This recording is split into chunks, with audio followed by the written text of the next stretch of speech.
Hi, welcome back to my channel. Today we'll be discussing Bloom by Kevin Panetta. Now before we get started, typically I'd let you know there are going to be spoilers, which there will be, but I think it's important I point out something a little different about me. As you can see, I have sprouted horns and wings. This is all for spooky season, which has officially started today, and every review for this month will contain these additional accessories. I hope you like them as much as I do. Now let's get back to Bloom, which is an odd choice for the start of spooky season, but hey, that's just how it all fell. Let's go over some content warnings. There may be references to pressure to work a family business, financial instability, death, bullying, peer pressure, and accidental fire as it appears in the comic. Now, if that's okay with you, let's go ahead and get started.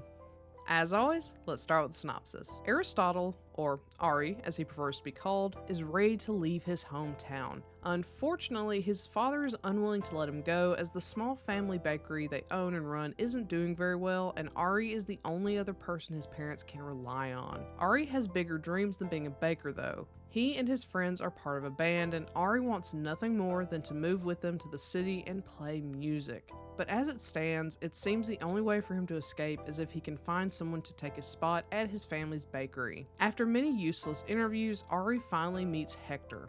Hector is in town to tie up his grandmother's affairs, having put a pause on his schooling to do so. Unlike Ari, Hector loves to bake, and when Ari pulls him into the bakery, it's clear that if anyone is going to be able to take over for Ari, it's Hector. But as Ari begins to work alongside Hector, Ari finds himself enjoying working in the bakery again. The summer is hot, but the relationship between Ari and Hector is getting hotter.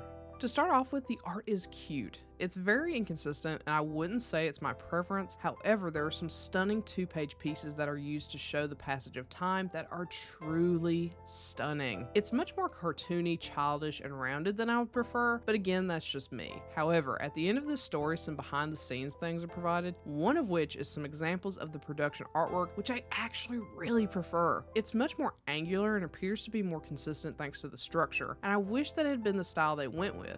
It makes everyone look much more adult, which they are, and is just generally more pleasing to my eye. Still, the art isn't bad, it just isn't what I typically like to see. While the art isn't my favorite, I really like this story's setup. I love a young adult trying to figure out what he wants to do with his life, balancing his parents' expectations, the pressure from his friends, and a new budding love interest. It's very relatable and lends so much understanding to Ari's character, as he has outbursts and is crueler than he should be to his parents. The story's foundation really helps build out Ari's character beyond a frustrated young adult into a multifaceted person overwhelmed by the unknown he's faced with. It really makes him likable as a person, and I really appreciate it. With that being said, Ari is the most developed character shown. Hector feels a bit hollow, and as much as I love the beautiful time-lapse spreads, we miss out on a lot of character and relationship development. It makes the narrative feel disjointed and superficial, which is so unfortunate since it had so much potential with the setup. We jump from snapshot to snapshot of time, and sometimes the characters' relationships change so drastically from each jump in time that it can be jarring and even confusing. This undermines the romance between Hector and Ari, as it seems to manifest out of nowhere, tethered together by a few brief moments. Don't get me wrong though, the moments we do see are fluffy and sweet, but it never felt like it truly reached a realistic level of romance. Hector and Ari end up kissing, which felt like a massive jump from their exclusively platonic and friendlier relationship up until that point. They are together for a substantial amount of time to form a deep relationship, but we don't get to see that beyond the little segments of the beautiful two-page spreads we get. I would have loved to have seen more of those moments in depth.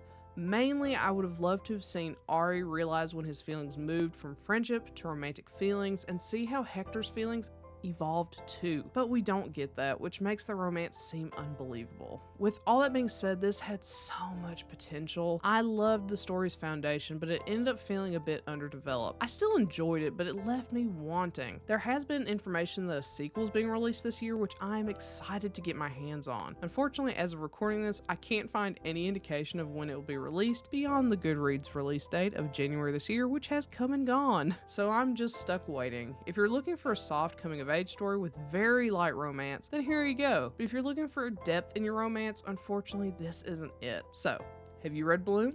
If so, what do you think? Do you agree with my assessment? Do you not? Let me know and comment below. Otherwise, I'll catch you next time. Bye!